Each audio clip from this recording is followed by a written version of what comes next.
I want to take you now back to that spot in the Caucasus Mountains, because we want to fine-tune our attempt to identify Gog and Magog. It is not sufficient to say that Gog and Magog are the European Christians and European Jews. No, because amongst the European Christians and European Jews, there will be those who become Muslims, there will be those who are our friends and allies. Do not make the mistake of declaring of all Jews that they are your enemies, and all Christians, they are your enemies. That will be quite foolish. An American woman went to Israel and stood up in front of an Israeli bulldozer to protect a Palestinian home. And the bulldozer ran over her. The media, of course, buried it. Can you say of that woman that she is your enemy? Could you say of that woman that she is Gog and Magog, but she is white and she is American? So we would have peanuts in our heads if we make a blanket statement, all white people, or all Americans, or all Christians, or all Jews. Not at all. Don't fall in that trap. Let's fine-tune to try to locate Gog and Magog.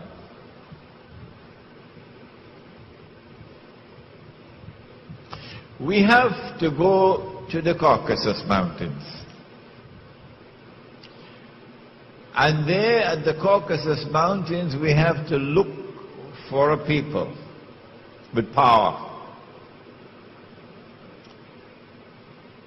They have to be a people whose power was greater than any other power in the world at that time. We have to look for a people who will eventually be moving from that northern area and moving towards Jerusalem.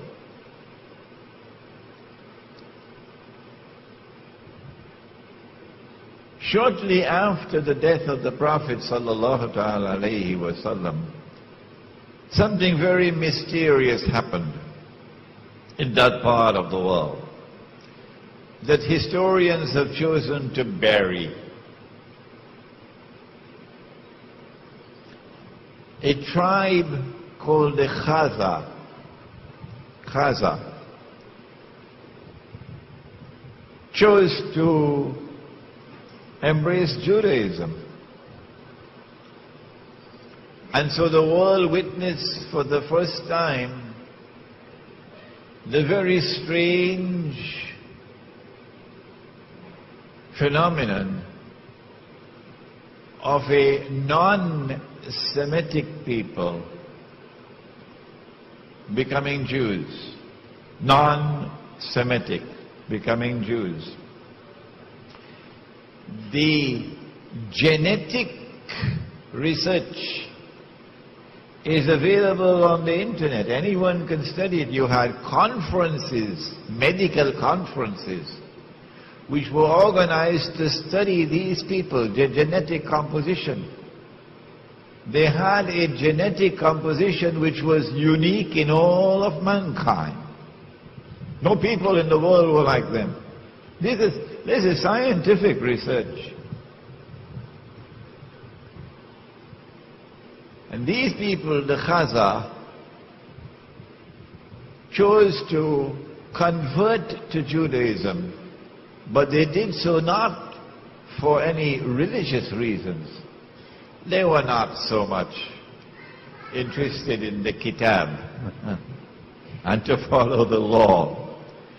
They embraced Judaism for purposes of political expediency. They were sandwiched between Islam and Christianity, Byzantine Christianity, and they chose Judaism.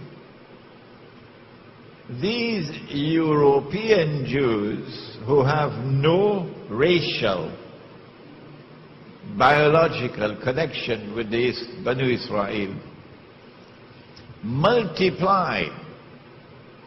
وَهُمْ مِنْ كُلِّ حَدَبٍ يَنْسِلُونَ. They multiplied and breeded to such an extent that today 9 in every 10 Jews in the world, 90% or more, are European Jews. They outnumber the Semitic Jews by 9 to 1 or 10 to 1. These European Jews, if you look at the list of names of Nobel Prizes for science, for literature, would you name it? You will find that these are people who far exceed the rest of mankind in their intellectual brilliance, in their academic achievements, in their scientific research.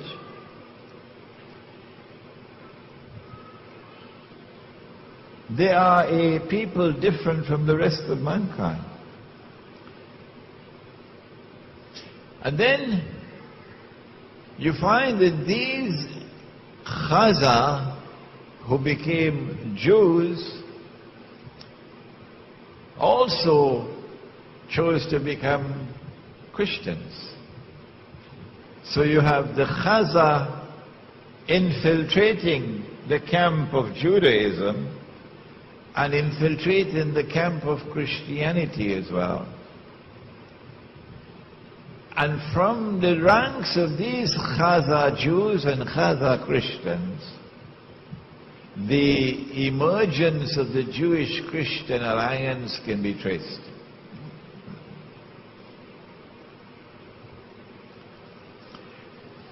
It is this Jewish-Christian alliance, Chazar, which eventually gives birth to the Zionist movement.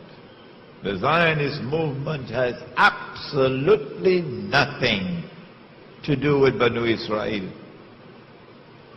It is an essentially and an exclusively European achievement.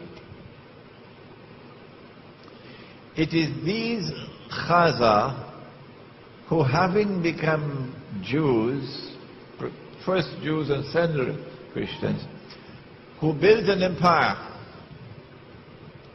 that was the most powerful in Europe and Central Asia. And when the armies of Islam had simultaneously defeated the two superpowers in the world, the Persian Empire and Byzantium, and had emerged as the most powerful military force in the world, Chazar blocked our way. We could not defeat them. And so it would be quite correct to say that the Chazar demonstrated a military power without equal in the world at that time. It is from this part of the world that they spread out. They spread out to Eastern Europe, they spread to Russia, and eventually crossed the sea to the United States.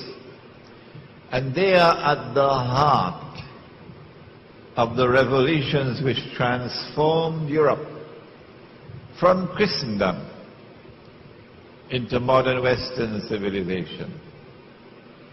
They are at the heart of the Bolshevik Revolution in Russia, which overturned Christianity in Russia. They are at the heart of the French Revolution, in consequence of which the back of the Christian church is broken. The prohibition of riba